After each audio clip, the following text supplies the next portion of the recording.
I'm with the audio team for Ghost Recon Wildlands, or at least some of the audio team. We've got Ghislain, and we've got Manu, and we've got Alain. And each one of these individuals had something specific to do on the game with regards to audio. Ghislain, why don't you start us? What were some of the things that you had to oversee while you were working on the game? In fact, I oversee everything that you hear in the game. So a few things then. So everything, pretty much. That's awesome. And Manu, what were you working on? I'm working specifically on the music, and I'm working for Ghislain. Okay, fantastic. So you're the audio director then? Yeah. Okay. Cool. And then Alain. And I'm working for him. Who's working for him? I'm like a composer through their guidance. Yeah, with their guidance. Yeah. All right. Very cool. All right. Well, let's talk about the audio vision for this game, because obviously this is an expansive, open-world experience. We go through, almost the entirety of a simulated Bolivia. That's a big job. That's a pretty big job, yeah. In fact, we started with the ambient sound. We went to Bolivia to be sure that we were close enough to reality. We recorded tons of sounds there. Some of them we use in the game, some of them we had to recreate, but still we want to stick to reality. We even took recorded sound at the same place like 4 times a day to be okay with the day and night cycle in the game. So it's really a big job of recreating the country. Yeah. Awesome. So a lot of the sounds that we're actually going to hear in the game were actually recorded in the real Bolivia. The real Bolivia. And the weapons, you showed us this great presentation where you were firing off weapons. Did you go to Bolivia and record them there, or were these effects that you already had that you added ambient to? No, in fact, it's a combination of reverb and echo, and the echo is a real-time echo. We didn't record anything in Bolivia for the guns, in fact. No. I guess that would be a tricky thing, wouldn't it? Yes, it would. Would end in jail, in fact. You would have, yeah, there would be a short day that day, yeah. And you also had, other aspirations for the musical fidelity that we're going to hear within this game? Well, Ghislain can talk more about that, because in Bolivia, actually, there are a lot of music everywhere, and in the villages, people play music all the time. So we have a few tracks. We didn't show any of this today, but we have a few tracks of popular Bolivian music that are played by people in the village. Very cool. So you've got music that you may have recorded down there as well. That's a part of this experience, or did you track down Bolivian artists? Yeah, we tracked Bolivian artists here in Paris, but in fact, it's we recorded them in Bolivia also, but we couldn't really use what we recorded in Bolivia. So that's the part we recreated in Paris, in fact. Okay, cool. And Alain, you had a big part to play in the music of this game. You wrote the theme song for the game. And one of the cool things that we've discovered is that you had a very unique way to compose the music for Ghost Recon Wildlands. Why don't you tell us what you did? Well, it was, basically Manu and Ghislain's idea when they were thinking it would be so amazing to try to pull off something where there's a lot of improvisation happening, a lot of reaction to sitting there and being part of this open world. The Jim Jarmusch's Dead Man, Neil Young did basically sat there and improvised, and that's the soundtrack that you hear. This was a little more involved than that, because there's a lot more instrumentation, but always the seed for something came from them guiding me and me sitting in front of the world there, and in different environments, whether it's exploring or whatever. There's some elements that are more acoustic and more fragile, more open, and then we moved on to a band environment where it would get a little bit non-traditional: 2 drums, bass and guitar, with Joey and Nick from ex-Queens of the Stone Age, and my friend Norm on drums as well.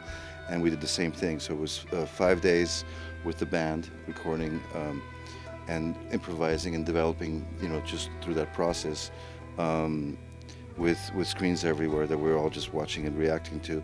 And then 4 days at my studio where it was more the cigar box, percussion, that kind of stuff, yeah. That's awesome. And how did this come together? Because these guys are making this game that's set in Bolivia, but they're in Paris, so like it's very multicultural, international experience. How did you guys all get together? How did you find each other? In fact, we chose a lot of music of reference tracks for the game, and we crisscrossed all the names on the reference tracks, and Alain's name was really coming very, very often. Oh, wow. So we figured that he was really the perfect guy for that, because he's a very talented multi-instrumentalist, and we needed someone who could play that many instruments. Maybe not that many, you play really a lot of instruments, but at least some of them, No, really. That's awesome. Was, composing for a game, were you kind of amazed at the amount of music that you were sort of asked to make? I mean, maybe it's like, I guess it would seem like a lot, but in the actual process of it, it was really just passing by so quickly. We just, in the moment, creating there, just improvising, and then time would pass, and we, these guys knew we had it, and then we moved on to the next thing. That's why we managed to do it in 9 days, except for the work on the main theme in the beginning, and a couple of things after. But the bulk of the music came from that. I mean, I guess if in the beginning said, hey, we need about 10 hours plus, and we might use probably 3-4 hours, I was like, that's crazy. Because I mean, you make a record. Some people make a record that's 40 minutes long, and it takes them 3 years. Yeah. So I don't know. It was just like, and we got 9 days. I was like, really? Okay, fine. That's awesome. Manu, what was it like to hear this, improvised, must have been very raw and living kind of music played against the visuals of the game? Yeah, it was incredible to see the guys create in front of the game. Yeah. And the guys would start jamming. We would explain the situation, what was going on the screen, and the kind of mood we were after. Maybe listening to a ref or two, but not that often. And then Alain would start something, and the guys would start jamming with him. And at some point, it finds itself. And at some point, we were looking at each other with Ghislain and said, "Okay, we have this one." The magic happens. Yeah. And so it really came so easily. Awesome. Ubisoft seems like a place that sort of cultivates that risk-taking and that that artistic kind of reach.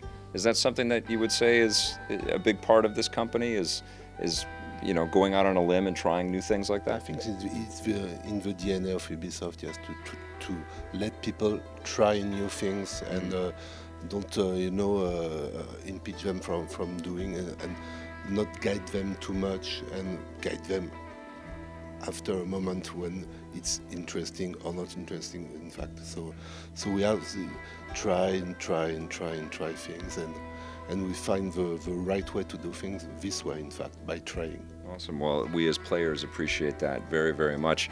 I want to hear this thing, though. You have a cigar box guitar. Yes, I do. So I'm just going to do a little bit of a variation on the theme. A bit of the theme, yeah. Love that.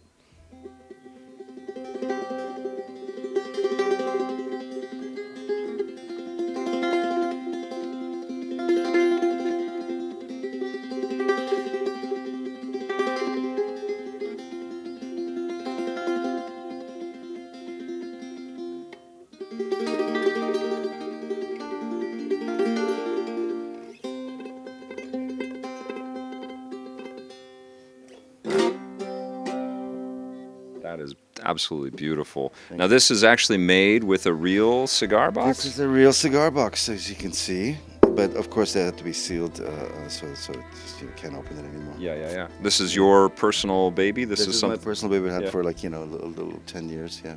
And it's an incredible instrument. That's wild. It goes everywhere I go. Alain, the game's not quite done yet, but I know that you've seen some of this stuff kind of come together. Yes. You've never composed for a video game before. Never, ever. What's it like to see this stuff sort of come together before your eyes? Oh, I mean, I can't. I mean, my brain can't even wrap itself around the incredible amount of work and artistry it takes to pull something like this off. It's like creating a world from scratch. Yeah. And I'm really proud to be one small aspect of that, and I can't wait to actually get my hands on it and play it. You know, get some of my skills back. I suppose it's been a bit, but it's incredible. And seeing a couple demonstrations here and there, it's just super exciting to me. And I love the idea of it being an open world and the total freedom there. You know, just like I was given a lot of freedom in the process of being part of the music. You know. That's awesome. You sound so much like Johnny Depp. It just freaks me right out, man. It's unbelievable. I want us to hold up a picture of Johnny Depp and you talk for a little while. Yeah. Well, unfortunately, I don't look like him, but I can sound like him. I don't know what it is. It's something to do with the way the vocal cords are lined up. You should do a pirate game. Yeah. You should do a pirate game next. Yeah, that is my question. Now you've got a taste. Is this going to be a new part of your repertoire to do more video game stuff? Yeah, absolutely. I mean, it's but this is a very special thing that just happened. I mean. Yeah. Well, your work made it happen, and I think this is an amazing story. And I can't wait to play this game, and I'm going to crank it. Okay? Yeah. Just so you guys know, it's going to be very loud in my house.